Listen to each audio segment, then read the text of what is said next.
We'll start where we always start with team news. Sam Luckley said probably missed the first 2 rounds. Is he on track to make a return this week? Yeah, he'll be in contention, Sam. So we are fortunate this week that we've got the majority of our squad to choose from, and so Sam will come in contention for this week. Dean Hadley as well missed last week because of a head knock. How's he doing? Yeah, he's on track as well, Dino. So he's passed all the protocols, being a specialist. So he's passed all that, and Dean will be definitely back this weekend. And Mikey Lee maybe tweets his back in the game last week. Is he all right? It was a TV game, so Mikey just, a bit of drama around it.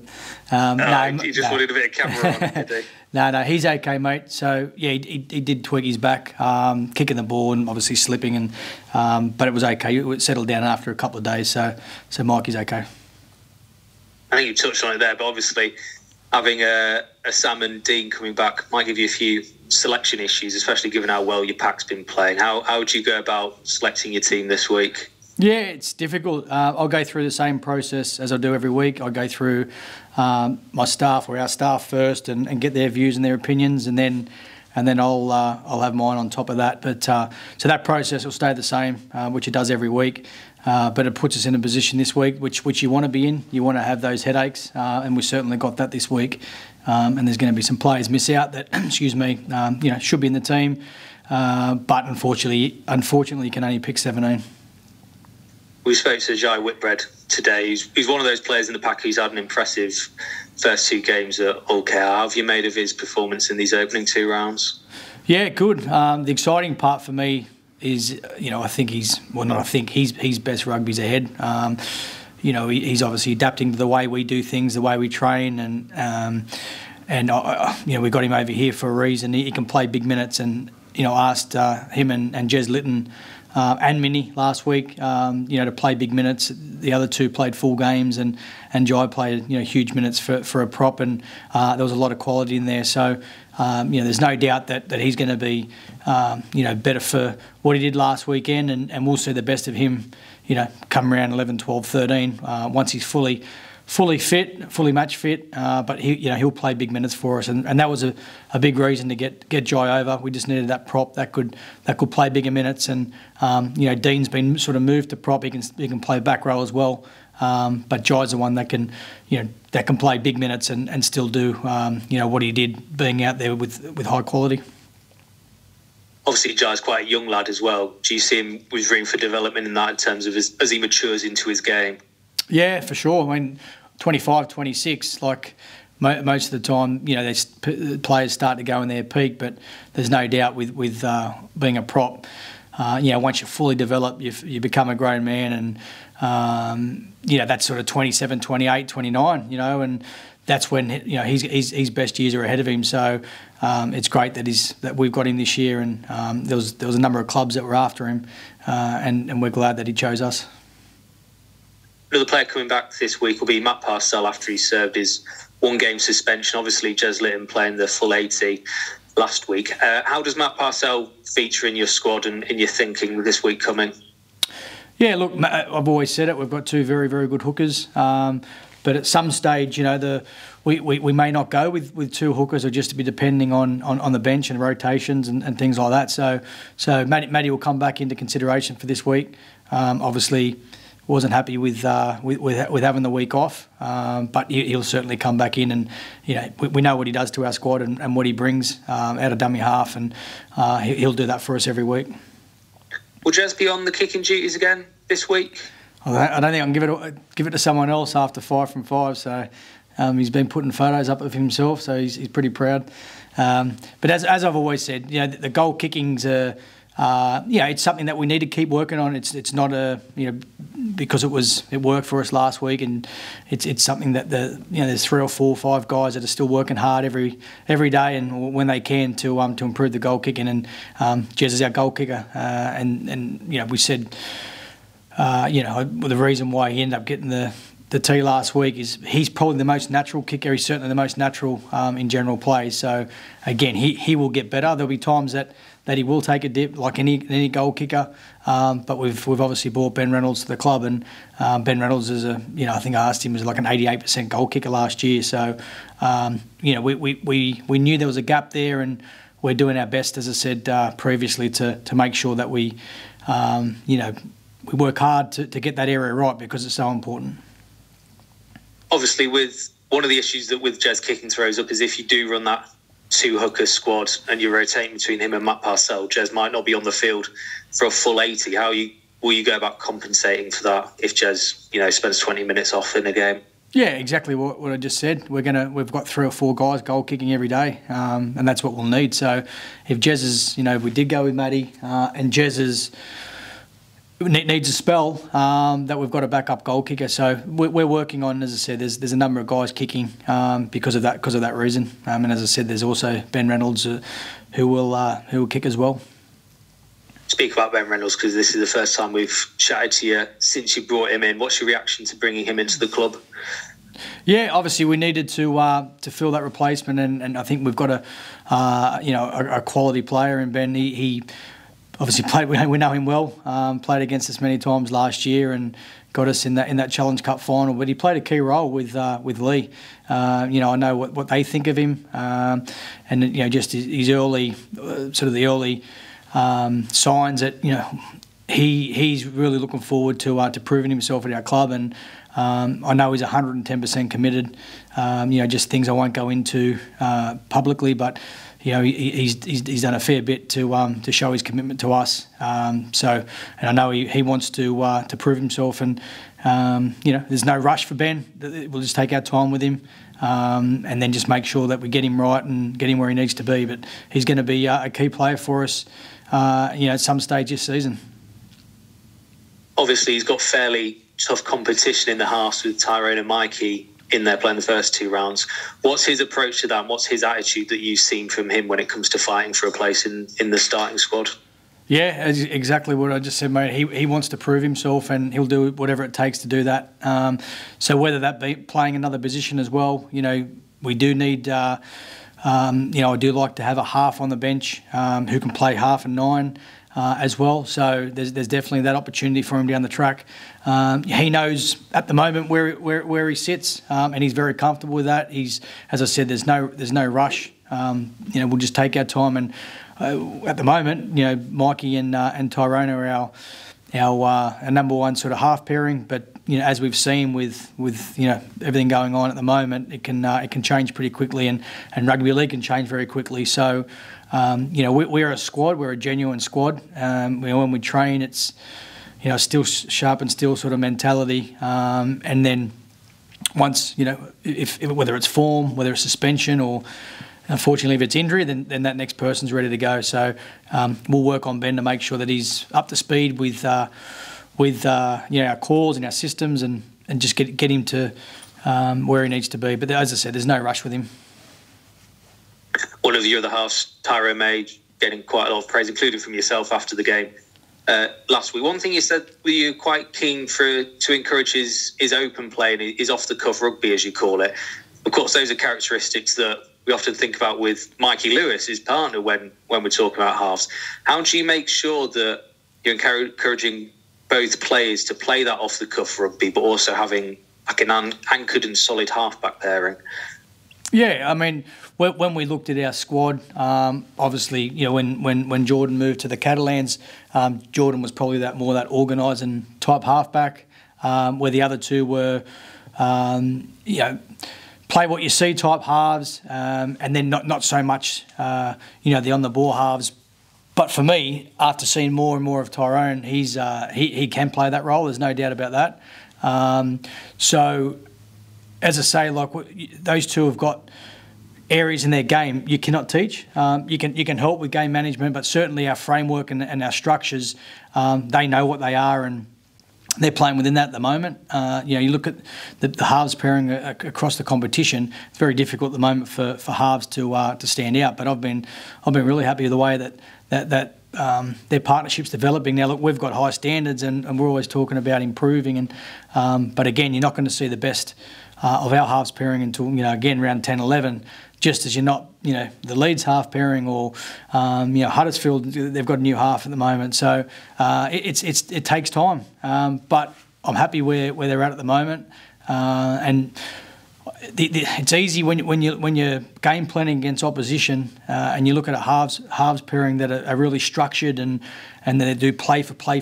It's pretty easy to get a defensive system in place. But when you've got some off the cuff, or whatever you want to call it, eyes up footy players, it makes it more difficult. So we've got our framework and our structures, which they know when to stick to that, but they've also got a free rein to be able to go outside of that. It's up to them to have their reasons why they've gone outside of that, but as a coach, you certainly want to give players freedom to do that. So is that something you're actively trying to develop in terms of your attacking options? Because of course you mentioned it there.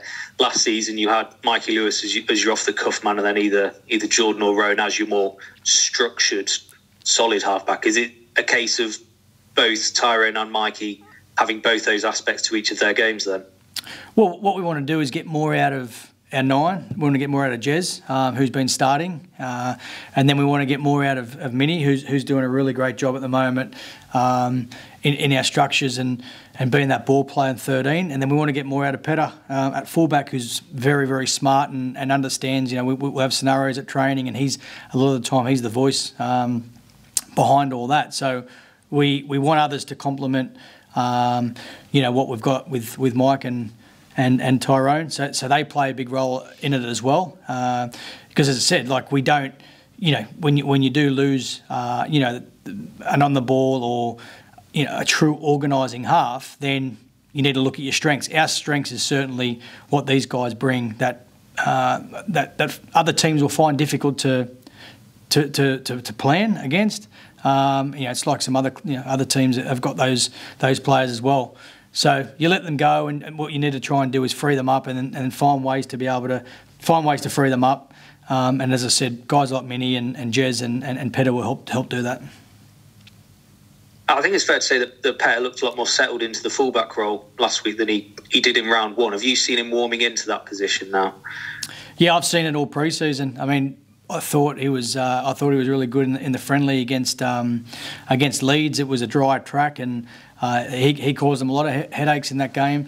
But I've seen that all pre-season. Look, you got to look at the conditions. Obviously last week, and the first game, I think he dropped the ball once, but then he had the kick. So people were looking at his game for the kicks. But if you have a look at Peta in the top 5 metres, he's in the top 5 metres for the competition. So he's a different type of fullback. So you've got different types of fullbacks in both sides of the world. But in the NRL, you've got a James Tedesco who's on the ball, bounces around, pops up anywhere. He's been a fullback for obviously the last 10, 12 years. You look at Dylan Edwards, totally different style. Latrell Mitchell's more of he's not as in the game as much as a Tedesco. Not running as frequently, but when he's involved, he's potent. There's all different types of fullback. I see sort of Peta in the middle in terms of he's a runner, so he's that Dylan Edwards style. You're going to see a lot of run meters and coming out of trouble. He gets us on the front foot. Last year we lost Sean Kenny-Dow, obviously who got us on the front foot with Hawley. But now if you have a look at Peta, he's getting this quick play of the balls, but people sort of don't see that. They're looking at the big plays and the trick plays. I guarantee you that'll come, once the sun comes out and it starts to dry up. But all I'm looking at is how hard he's competing and, his effort and all that sort of stuff. But he's actually got a skill set that's, again, you can't teach. It's natural. And again, that'll come, with the dry surfaces. But, if he keeps running the ball and he's in that top 5, then, we're going to see, or we'll see a lot of him because he'll be touching the ball, which means we're in a good place. Must be handy having Peta and Ryan Hall, who are both massive meter makers, running out as well. Is that an asset that you're looking as one of your strengths? Yeah, it is to get us on the front foot, and then it does help it helps your 9s get out off the back of that, helps your halves play over the advantage line.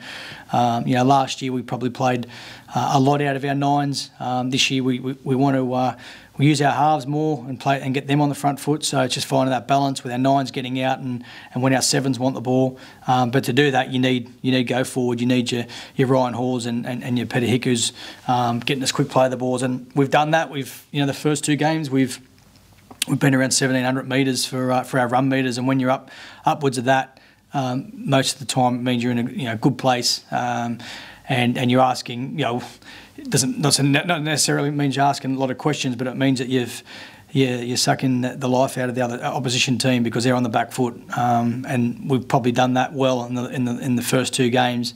But as I said, once it starts to dry up, we keep asking a few more questions. And I guess that factors into your defensive performances. You only conceded 12 points over the first 2 rounds. How happy are you with how your side has defended? Yeah, really happy. That's, I said when I first came to the club, our defence was our number 1 priority and number 1 focus, and that won't change. Obviously throwing discipline with that as well. So they're the two areas that we are, focusing on. As I said, like when you're running meters with the ball, it means you're okay. You still need to ask questions, but the main area we want to get right is our defence, and we're certainly getting that right. But that's it's evolved. Like there's no end to that. Like we can't be happy just to get a 0 in the first game, and then you get 22 points put on the next week, or 26 the week after that, and then you go down to a 12. We need to be consistent, and we've got our KPIs around what we want to achieve with our in terms of our number. With our defence, but overall, everyone's buying into the systems and everyone's working hard for each other, and that's the main thing. And when you've got that, you usually see decent results, which the first 2 games we have. With defence, obviously comes discipline. We should probably talk about it, given that it's what is taking up a lot of space in fans and media and everything. What are your views on the discipline in the first 2 weeks? Oh, what do you mean when you say discipline? As in, like, all the conversations surrounding disciplinary actions and red cards and that. Do you think too much is being made of it, or do you think it's something that will just even out? Well, I said last week, I said we need to be very careful that we're not giving red cards out for the sake of it and cards out for the sake of it. It affects the product, it affects the game, it affects not having your best players on the field, affects the spectacle. But you need to make sure that you're protecting the players first and foremost. So again, I'll say it: if there's a swinging arm around someone's head, that's a no-no. It always has been, and it needs to be. But obviously, we've had some situations on the weekend. Like I was, vocal earlier on about we're going to have accidents. People are going to have accidents on a footy field. You have accidents, in a lot of different environments you're in, and sometimes they're just accidents, and we saw that in the weekend. So, we've got our coaches meeting, and obviously the RFL are putting things in place to make sure that we're heading in the right direction. So we'll know more, this afternoon. But we certainly can't react to accidents, that's for sure, because we will lose too many people watching our game. I think we'll lose people, that young kids might go the opposite way. So, as I said, number 1 for us as a sport is to make sure that we minimise concussions and player safety is number 1.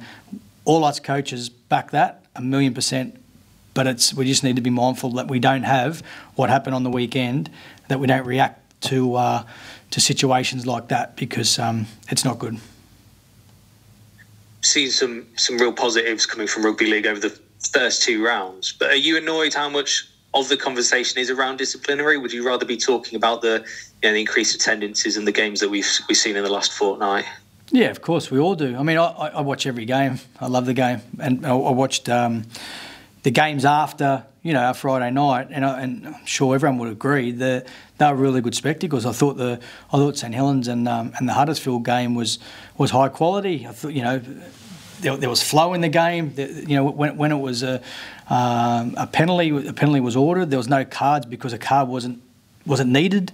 So I thought there was, people have used the word common sense. I thought there's a lot of common sense in the approach to the way those games were refereed. And this is the referees are only doing their job of what's been told in terms of a framework and all that sort of stuff. So, but I thought the flow in itself in the games that were played, on the weekend, were far better to watch.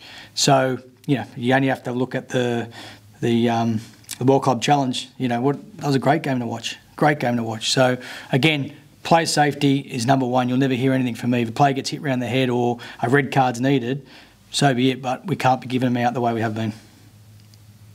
Let's look towards this weekend then and Salford. At this stage of a season, we're 2 games in, how much of your preparation during the week is focused on the opposition, given that you've only seen them twice, versus how much of it is focused on you, given that there's a lot of fresh faces in the squad. So what's the balance like between working on yourselves and preparing for the opposition? Yeah, so we had our whole pre-season, which was solely focused on us and getting our framework right and our structures and systems right. Naturally, once you start, you start to focus on other teams as well. Now, we'll never lose. Number one for us is what we're doing well and what we need to improve. But we will always look at the opposition team in high detail, which we've done this week. Salford are actually they're a good team. I know they play it down. I know their messaging's around. They've got the lowest budget and they should finish 12th and all that. We don't buy into all that. I know exactly their approach and the way their messages are, and I know what they'd be doing internally. You have a look at their back line. You have a look at their players that they've got in their 17 at the moment. Are of high quality. They're getting David Nofaluma, who I'd imagine will play this week. Individually, they're as good as most teams, certainly with the ball. So they're going to be a threat. So yeah, we've put a lot of detail into preparing for this week, but a lot of our detail as well will go into, or planning will go into what we can do better, or what we've done well as well. One of their standouts, of course, has been Nene McDonald. I think he was fairly high, if not top of the list, for both carries and offloads in round 2. How much focus are you putting on mitigating his threat? Yeah, well, you certainly need to, but as I said before, then if you put too much focus on him, then Tim Laffey will hurt you. Then you've got David Nofaluma, you've got Watkins, you've got Sneed, who's playing really well at the moment and orchestrates everything. They've got quality all across the pitch, so that's why I'm saying I'm not buying into any of their talk around budgets and they should be finishing 12th and all that sort of stuff. They're a good team and they've proven that over the last few years of where they've sat. We're going to their place. It's going to be a tough game, but we're looking to go and improve from what we did last week, and we're looking for it's going to be a good game. Obviously, Salford there lost a few faces, brought a few faces in. How have you seen them change between this season and last season? Yeah, they've got a similar style. They have changed in ways as well. Look, I think the first game they defended well. There's certainly there's some grit about the team there, but their main strength is obviously their individuals in terms of their offloads and Kale style rugby. But they've got their shapes as well. And when you preview a team like Salford, you don't sort of pinpoint they're going to do this for this for this. They have structure, they've got a framework, but they certainly play off the cuff as well with their offloads. And as I said, I think they're probably the number one offloading team in the competition. So they're going to ask a lot of questions, but we stick to what we believe and stick to our systems, and hopefully we'll be okay. Cool. I'll leave you there, mate, and pass you over to others. But cheers and good luck for the weekend. Thank you. Hi, Willie. How are you? Good, mate. Yourself? Not bad. Just 2 from me, and the first might be me just overreading something you said about the majority of the squad being available. Is there anyone not available this week? No, mate. Everyone will be available this week. Just second, we know there's a coaches meeting. I don't know if it's happened yet or it's happening this afternoon. I know you've touched on about the cards and stuff. Is there anything else that you think either needs clarifying or changing? Roberts has been quite open and said they are open to changing some things to try and make it better. Is there anything in particular that you think in that area just needs looking at and working on? Yeah, well, I just think, as I said before, mate, it's the accidents, it's the genuine, we're talking around, like head clashes. Unfortunately, in our sport, any contact sport, you're going to have head contact or head clashes at times. You look at the surfaces, how slippery the surfaces are at the moment. You look at the minimal amount of time that players have to make a decision. A player might be running into a certain defender and have a bit of late feet and go into another defender, and that defender doesn't have time to react.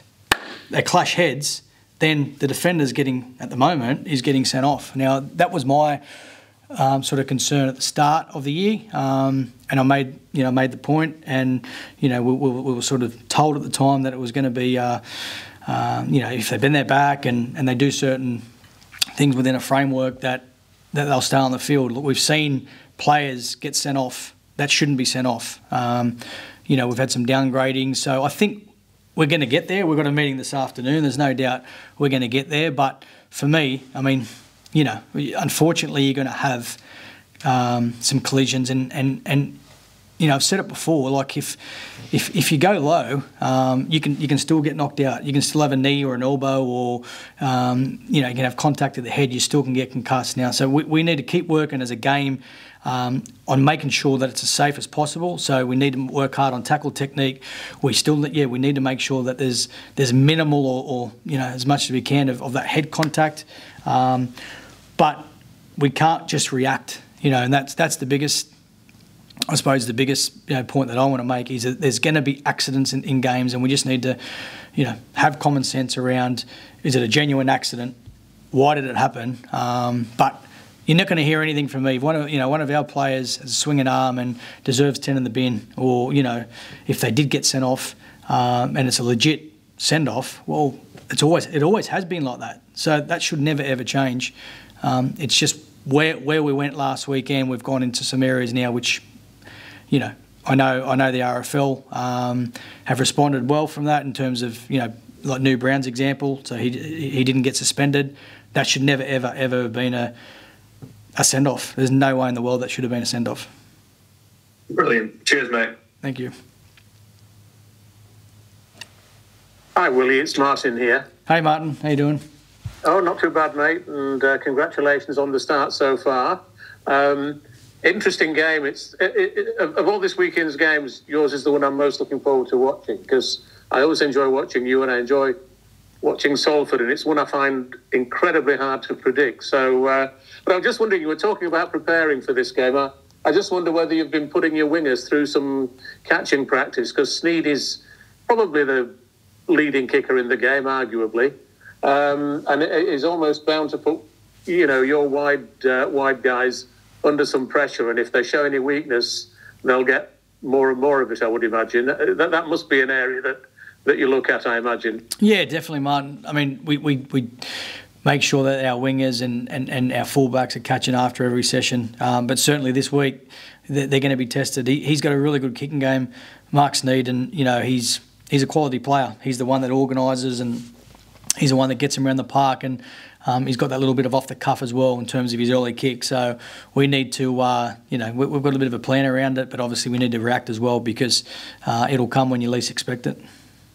Can I just ask you about one of the feature of the game that's not been talked about so much this season, but actually sprang to my mind watching the World Club Challenge, because the 6 again rule, I think there have been fewer of those sort of decisions. I think the World Club Challenge game only had about 4 6 again rulings. I might be one out either way. But it was really interesting that Dylan Edwards, his try came very soon after Penrith got a 6 again, and Jake Wardle, his try came very soon after Wigan got a 6 again, which just sort of, to me, shows the potency of that decision and how important it is not to give any away if you can possibly avoid it. Now, I just wonder what you think of, and the other thing connected with that ruling is how random it sometimes seems. I can never understand sometimes why they happen in certain tackles, but not in others. But I just wonder if that's on the agenda today as well for the coaches. I don't think that would be. I think it's obviously what's been happening with the cards and things like that. But yeah. I mean, I've always been a fan of 6 against, just purely around I like fatigue in the game, where, like you said, there's a couple of tries that were scored off. But when the game's 2 stop-start, teams, manage that and can defend that, and once they've got time to get a breath, as I said, it gives them time for their line to get set. And when you got 6 agains, it just puts that attrition in the game. And I think, in big games like the one you saw last weekend, it can be the meaning of getting a try or not getting a try. So I think I'd like to give the game. Obviously we've changed the ruling over here around our flops, and I think that's far better. I'm enjoying the refereeing around that. Last year did in yardage, they're giving penalties as well, so there's a good balance. It's interesting, just looking at your team. Last year, you went to Salford in the second game of the season and had a really good win, 24-10. I was just looking back at that, and all your points were scored by players who were no longer with you. 4 guys, I've just got it here, actually, Ryan, Holton, Wood and Dagger. None of them are here now. It's amazing how things change over time, isn't it? Yeah, it is. I looked at that game as well, and I noticed the same thing. So might have to bring him back, score a couple this week. It is like obviously, players movement in the pre-season and things like that. But I've got footage of that game which I have showed, and it was something that we looked at. But yeah, Salford's going to be, mate. It's going to be a similar sort of game to what we had last year. I think 24-10 didn't sort of indicate how tough that game was. We only come away with it in the back end. So the scoreline probably flattered us. Made us look like we were dominant. We certainly weren't. We had to fight for every inch that game. Yeah, they got you back on the Magic weekend, didn't they? So yeah, although you beat them a couple of times at your place. So you've always had good games against them. And as I say, it's now that every game's on TV, it's one that I think everybody should be promoting. Yeah, this weekend. Yeah, I mean the way that the brand that they play, it's exciting. Everyone loves watching them play. So, playing against them, as I said before, they're a difficult team to preview because they are off the cuff and they've got their structure, but they do throw the ball around. So we've always had good games. Last year we played here, it was 12-0. We beat them, and pretty much I think whoever won that was possibly going to be in that 6. So as I said before, certainly we've got our respect for them as a team, and don't buy into one bit how they talk themselves down. And final point from me, mate. Now that every game's on TV, do you think we should have a captain's challenge over here? Because it would have been interesting in the World Club Challenge, wouldn't it, when Liam Martin stripped the ball and got penalised for it? I think with a captain's challenge, that would have been probably turned over, to be honest. And it's just one example, but do you think we're edging towards that? Oh, look, I'll be honest, I think there's other areas to work on before that, which hopefully in 2 hours I'll get a bit more clarity. So, yeah, we need to get other things right, mate. Okay, thanks a lot, mate. Cheers, thanks, Good luck Martin. this weekend. Thank you, mate. Cheers. Hi, Willie, you all right? Hey, Sam. Good, mate. Yourself? Yeah, not so bad, thank you. Just literally one quick question, kind of building on what Martin said about Mark Sneyd being such a good kicker. Has Joe Burgess been very helpful this week, obviously, because he's trained with him I think they played together for about 3 years. Has Burgess offered insight that you maybe didn't already have, and is there any chance that it could be named this weekend? Oh, first, he'll be in the 21 again.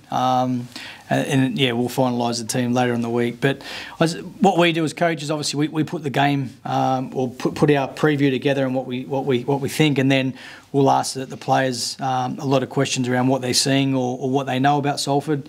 And obviously, players speak up. So Joe's been helpful, and obviously given us his thoughts of the game and what he sees at Salford. Yeah, that's perfect. Thank you very much, mate, and good luck for is it Saturday? Yes, mate. Saturday. Yeah. Good luck then. Thanks, Sam. Thank you very much. Thanks, mate.